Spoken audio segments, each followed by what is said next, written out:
말씀을 한번 찾아보겠습니다. 우리 누가복음 23장입니다. 누가복음 23장 1절부터 3절까지 말씀. 누가복음 23장 1절부터 3절까지.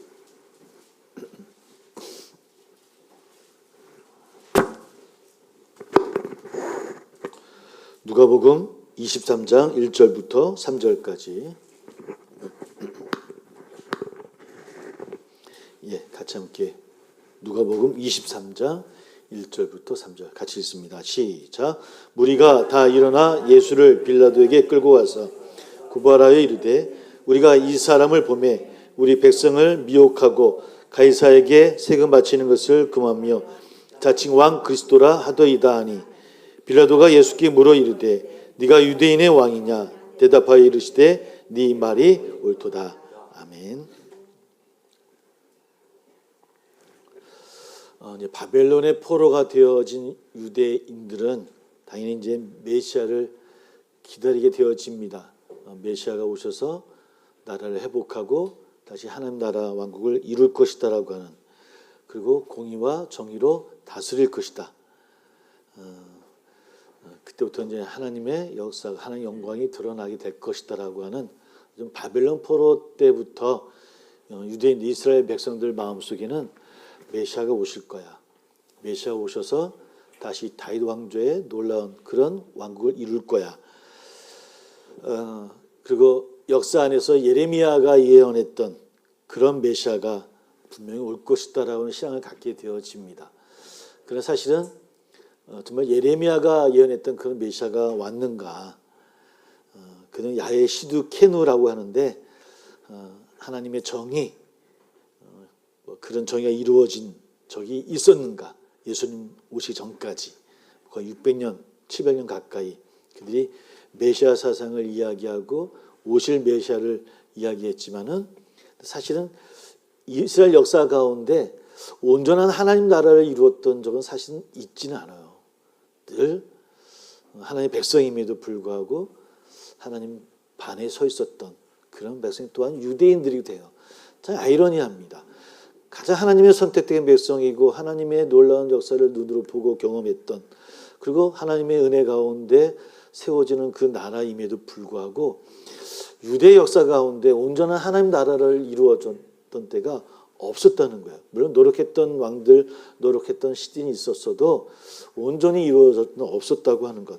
바벨론 포로 돌아와서도 다시 그들이 회복을 이야기하고 에스라를 통해서 여러 가지 이야기를 했지만 그래도 불구하고 또 그들은 다시 하나님 앞에 또 죄를 짓게 되어지고, 하여튼 그런 것 가운데 기적처럼 다시 포로 있다가 다시 유대 땅으로 귀환을 했고, 그러나 그러함에도 불구하고 다시 다윗 왕조를 재건하지 못했던 것 같아요.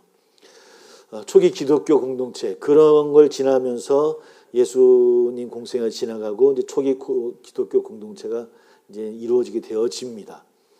근데 초기 기독교 공동체의 특징이라고 한다면 뭐냐면, 쉽게 이야기하면 예수님을 그 메시아로 받아들였다는 거예요. 고백했다는 거잖아요. 그리고 그분이 하나님의 아들이시고 곧 하나님이시라고 하는 것. 예레미야가 이야기했던 그 메시아, 하나님의 공의와 정의를 이루실 분, 그분이 곧 예수님이시라고 하는 것을 그 초기 공동체에서 받아들이고 고백을 한 거예요. 진짜 우리 마음대로 하면 그때로만 돌아가는 거예요. 막 들어가서 대체 어떤 이유로 어떤 상황이 펼쳐졌기에 그분을 받아들였을까? 그분이 부활하셨어. 그 하나 때문일까? 기적을 보았고 기적을 누군가 이야기해서 그 기적 하나 때문에 그토록 목숨을 버리면서까지 공동체를 이루려고 했을까? 한번 우리 한번 상상을 막 유추해 보는 겁니다. 그쪽으로 막. 내가 지금 유대 초대교회 되는 거예요. 나라면 어땠을까? 나라면 좀 그분을 내 목숨처럼 여기고 하나님을 여기고, 그런 어떤 경험이 그들을 그렇게 초기 공동체가 예수님으로 똘똘 뭉치게 했을까냐는 거예요. 대체 뭘까라는 거예요. 어떻게 그 예수님을 만나고 했을까? 아니, 그냥 초기 사도들이 있었고 그들의 입술 통해서 전해졌고 초기 뭐 한 3, 40년간은 그럴 수 있다 쳐요. 그럴 수 있잖아요. 또 살아생전에 예수님을 보았던 분들도 계셨을 것이고 나도 봤어 너도 봤어 그래서 그랬다 치더라도 세월이 지나면 30년 40년 50년 지나면은 뭔가 다시 오겠다는 분도 안 오시는 것 같고 막 믿음이 흔들릴 것 같은데도 불구하고 초육교회가 국교가 되기 전 324년 되기 전까지만 하더라도 어떻게 그렇게 신앙적으로 지하에서도 예배 드리면서 숨어서 예배 드리면서도 똘똘 뭉칠 수 있었을까? 이게 너무 질문이 되어져요. 그냥 믿음 그것도 그럴 수 있을 것 같기도 하고 믿음 물론 좀 이따 이제 그런 것을 우리가 이야기를 했지만 어떻게 그분을 메시아로 많은 유대인들이 그분을 반대하고 그분은 처음엔 메시아인가라고 칭송하다가 십자가에 매달리게 했던 그런 존재로 변했는데 그들은 어찌하여 다 도망갔던 다시 돌아왔던 제자들 통해서 그들이 예수님을 통해 그런 공동체를 이룰 수 있었을까? 그들은 하나님이 의로우신 분이라고 고백했잖아요. 그죠? 하나님 의로우신 분이시고 하나님이 왕이시고 오늘 왕이신 그리스도 주일인데 그분을 나의 왕으로 고백하는 그 고백들이 어떻게 이루어졌을까? 어떻게 용납하고 인정할 수 있었을까? 저도 책을 보기도 하고 고민도 해보기도 하고 성경책을 보면서 내가 이 사람에 대해서 막 생각해 보기도 했는데도 그게 잘 안 되는 거예요. 어떻게 용납할 수 있을까? 내가 누군가를 용납한다고 해서 되나? 이건 어떻습니까? 우리가 살아가면서 저도 이제 거의 이제 60년 가까이 되어지는데 사는 게 벌써 이렇게 됐어요. 이렇게 되는데 내가 용납한다고 해서 그게 끝까지 이어지던가요? 어떨 때는 막 그냥 부부 사이도 갈등이 있고 친구 사이도 그렇고요. 친구도 단 한마디 때문에 뒤돌아서기도 하고 보니 안 보느니 막 카톡에서도 막 싸워요. 친구들 요즘 카톡들을 많이 하시잖아요. 보면은 말 한마디 가지고 보니 안 보니 그래서 니들 보지 마라 막 그러는데 이게 우리네 인생이잖아요. 그렇게 금방 변하거든요. 마음들이. 여러분 우리가 기적을 처음 했던 신앙이 다 기적 하나로 신앙이 유지될까요? 언젠가 말씀드렸잖아요. 기적을 체험하고 병든 것이 기적을 체험해서 신앙도 남은 분들이요. 프로테이션 몇 프로 안 돼요. 우리 생각에는 내 삶에 기적이 일어나면 난 평생 내 목에 칼이 들어와도 예수님을 고백할 거라 그렇게 생각하는데 기적을 체험해서 신앙을 갖게 된 분들이 남아있는 분들이 몇 프로 안 돼요. 이거 해보니까 몇 프로 10%도 안 돼요. 그러니까 그게 우리를 굳건히 하는 기준이 되어지는 것 같지는 않아요. 대체 뭘까? 뭐가 고백되어졌길래 이분들이 예수님을 나의 왕으로 나의 구주로 메시아로 받아들이고 고백했을까? 바울도 이야기했죠. 세상 사람들은 십자가는 가장 천한 거잖아요. 가장 피하고 싶은 것이고 가장 세상에 가장 비참하게 죽어야 되는 것이고 십자가예요. 근데 십자가가 우리에게는 자랑이에요. 이 고백이 물론 저도 이제 말씀을 전하면서 성경 말씀 그대로 전하면서 십자가가 우리의 자랑이고 십자가의 구원의 상징이기도 하고 십자가가 승리의 상징이라 얘기하지만 그럼 여러분들 솔직히 우리가 십자가를 바라보며 살아갑니까? 우리 이 세상 가운데 십자가가 우리의 목표가 되신 분 계십니까? 없잖아요. 우리는 로마의 궁정이 우리의 목표예요. 화려한 궁정이 우리의 목표잖아요. 십자가를 목표로 사는 사람은 아무도 없어요. 저도 십자가를 목표로 살지 않아요. 어떻게 보면 사람이 다 욕심이 있어서 비전이 다 있지 않습니까? 근데 어떻게 그 십자가를 자랑하고 십자가가 그들의 고백이 되어지고 십자가를 그렇게 붙들고 그들이 신앙을 지킬 수 있었던 것일까? 물어보자는 거예요. 생각해보자. 대체 무엇일까? 그들이 용납하는 것인가? 저는 처음에 그렇게 생각했던 거예요. 우리들은 그러니까 그들이 믿음이 있어서 그들이 용납한 거겠지. 이들이 예수님을 만나서 예수님을 보아서 들어서 믿은 걸 거야. 근데 쉽게 생각했지만 근데 아니더라는 거예요. 우리가 생각하는 십자가는 그들에 있어서는 또 다른 의미가 아니었을까. 가끔 그런 얘기 하시는 분들이 있습니다.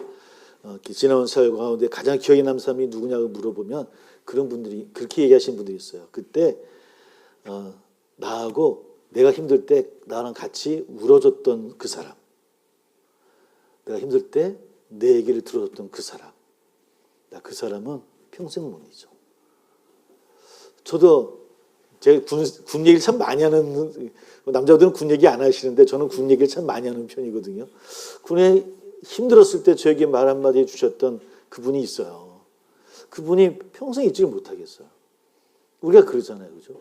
그러니까 우리가 기쁠 때도 물론 같이 기뻐했던 분들이 참 기억에 많이 남지만 우리가 평생 잊지 못하는 분은 어려울 때 그때 나의 말을 들어주었고 나의 편을 들어주었고 내 마음을 알아줬던 그 사람을 우리는 평생 가도록 잊지를 못해요. 우리 모두가 그런 사람이 되어지기를 소망합니다. 우리 생각해 그런 분들이 됐으면 참 좋겠어요. 누구에게나. 그런 고백을 하게 되어졌어요. 아, 십자가라고 하는 것이 그들에게는 그런 고백이 아니었을까. 내 아픔을 같이 아파하시고 아시는 분. 우리가 여러분 주님을 어떻게 고백합니까? 하나님의 아들이라서 여러분 고백하고 감사할 수 있겠죠. 아, 그분이 나를 구원하실 분이니까. 그래서 내가 그분을 믿어야 되니까. 우리가 그래서 신앙 갈 수도 있겠지만. 그러나 가만히 그때를 처음 주님 만났을 때 되돌아서 고백하게 되어지면 여러분 어떻습니까? 우리 신앙의 그 과정을 거치신 분들은 어땠습니까? 나를 아신 분 아니었습니까? 이분이 나를 아시네. 이분이 나의 아픔을 아시네. 이분이 나의 얘기를 들어주시네. 이분이 나의 고통과 나의 눈물과 모든 걸 하나님이 아시는 분이시네. 이게 저에게 너무 위로가 되어졌어요.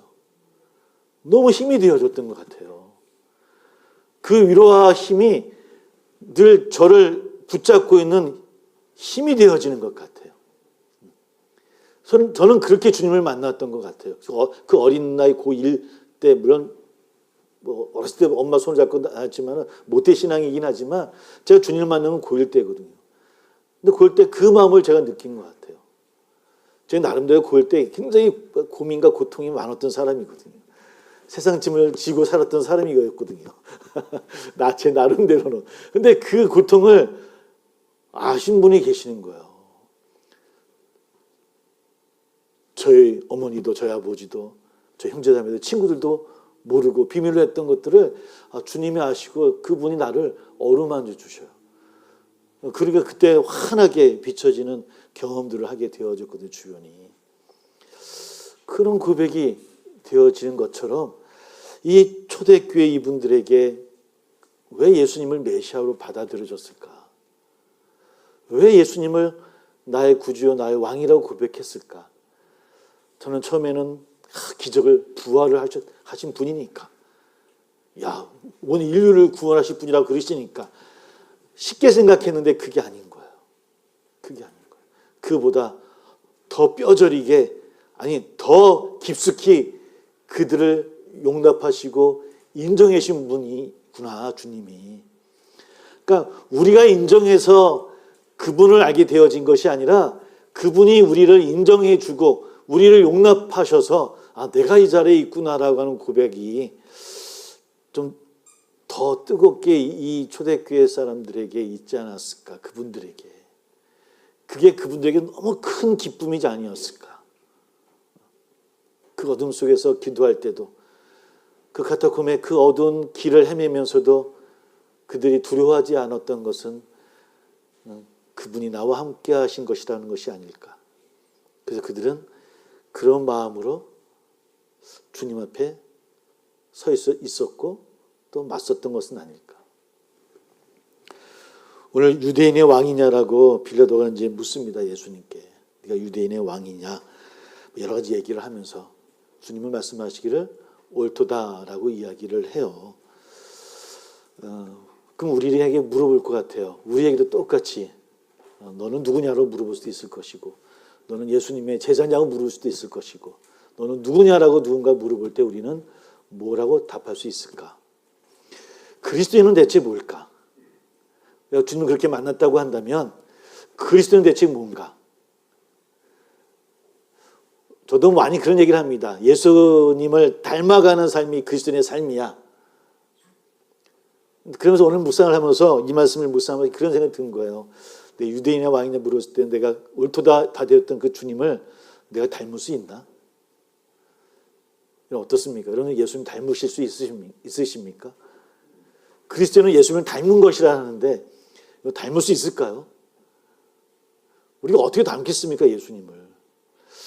못 닮을 것 같은 거예요. 어려운 것 같은 거예요. 제가 아무리 노력해도 그분 따라가기가 쉽지 않아요. 물론 그 말씀을 기억하고 서로 나누고 고백한다 할지라도 그분의 말씀을 따라갈 수 있을까? 따라가 살아갈 수 있을까?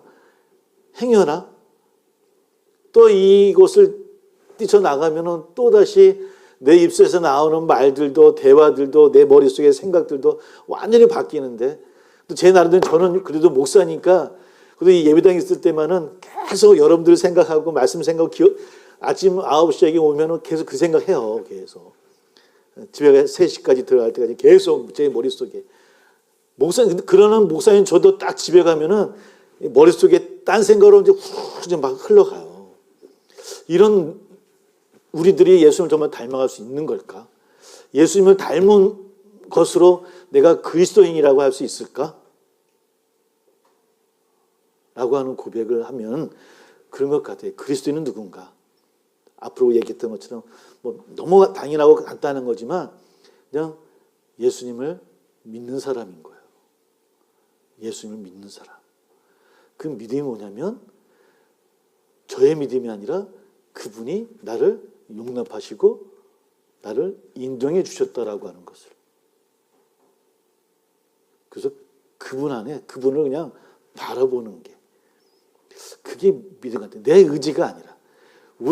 그래서 저도 이 믿음이라는 단어에 대해서 얼마나 많은 걸 얘기합니까? 믿음이 뭐냐부터 시작해서 믿음이 뭐냐는 책이 막 책 설명이 두꺼워요. 그래서 그 읽고 나면 더 어려워져요. 믿음 더 어려운 것 같아요. 여러분 믿음이 여러분이 설명할 수 있습니까? 사실은 여기 아마 계신 분들이 나의 신앙의 믿음을 얘기를 하시면 여기 믿음 다 다르게 얘기하실 거예요. 다 다르게 얘기하셔요. 교리에 적혀 있는 건 있어요. 근데 그게 답이 아니더라는 거예요. 다 달라요. 그런데 다 다른데 하나 우리가 고백할 수 있는 것은 그래. 그 주님이 나를 인정해 주셔. 용납하셨어. 라고 하는 것을 아는 거예요. 아는 거예요. 이게 믿음이에요. 거기는 내 의지가 있는 게 아니라 그분이 나를 용납하셨어. 내 아픔과 모든 것 다 아시고 나의 십자가 함께 짊어지시고 피 흘리시고 뭐 그것을 아는 것. 그게 그 모습으로 살아가는 분들이 바로 그리스도인 아닌가. 그리스도인. 그래서 누군가 우리에게 당신은 그리스도인입니까? 라고 묻는다고 한다면 그 주님을 우리가 고백하고 받아들이고 있다고 한다면 우리가 그 말이 옳도다 얘기할 수 있지 않을까. 근데 아직까지 우리가 내 의지로만 내 의지로만 우리가 신앙을 갖고 있다고 한다면 그 대답 쉽지 않겠다라는 생각이 들어요. 왜냐하면 우리는 매일 바뀌잖아요. 내 의지로 하면은 나의 신앙은 너무 보잘것 없는 거예요. 너무 연약한 거예요. 내 의지로 주님을 알면 우리는 쓰러질 수밖에 없어요. 그렇잖아요. 나를 아시는 그리스도인으로 산다고 하는 것. 초기 기독교 성도들에게도 십자가는 충격적인 사건 아니겠습니까? 메시아라는 분이 십자가에 죽었으니까. 부활했다는 얘기 있지만은 그 이야기가 그 당시 인터넷이 있었던 것도 아니고 스마트폰을 알고 있었던 건 아니고 그죠? 그냥 듣고 깨달은 것을 터인데 그들에게 놀라운 사건이 일어났다고 한다면 바로 그런 용납함이요 인정함이요. 그러므로 그분은 의로우시다라고 하는 고백들이 그들의 입술 속에서 막 일어났던 것. 이것이 초대 그리스도인의 모습이고 우리도 그 믿음 위에 서가며 2000년 지나서 오늘 이 자리에 있는 것이고 또 우리도 그런 믿음 위에 또 다른 믿음을 쌓아가게 되어지는 것은 아닐까. 우리 사랑하는 주님께서 우리를 인정하십니다. 믿으시기를 소망하고요. 사랑하는 주님이 여러분들을 용납하십니다. 우리를 용납하신 분이시고 그분이 나의 구주이시라고 하는 것이 우리 모두에게 소망되어지기를 소망합니다. 그래서 그 고백으로 주님의 때에 어느 때는 모르지만 주님이 나를 통해 일하실 것이다라고 하는 것을 우리가 아는 것. 제가 자꾸 믿음이라는 얘기를 자꾸 우리가 믿음 그래서 저도 믿음이라는 말 말하지 않으려고 노력하는 거예요. 아는 거라 할까요? 고백한다고 할까요? 물론 간단하게 믿으면 되지만 저는 믿음이라는 단어를 우리가 자꾸 의지하는 것 같아서 그런 하나님을 고백하는 우리 모두가 되어지기를 소망합니다. 그런 주님을 다 만나시기를 소망합니다. 함께 기도하겠습니다. 우리 모두가 다 주님을 만났으면 좋겠습니다. 뭐 저를 뿐만 아니라 이 자리에 있는 모든 분들이 네가 만일 하나님의 자녀라면이라고 물어본다면 우리는 어떻게 답을 해야 될까요? 어떤 답을 가지고 계신지요? 우리에게 믿는다라고 하는 것이 대체 무엇인지 놀라운 기적 때문이 아니라 예수님과 우리 자신의 모습이 하나로 묶여지는 그런 관계 속에서 고백되어지는 것이 아닌지 그런 주님 안에 거하기를 원한다라고 그런 주님을 만나기를 원한다라고 함께 이 시간 기도하는 시간 되어지기를 소망합니다. 우리 입술로 마음으로 주님의 이름을 고백하며 기도하겠습니다.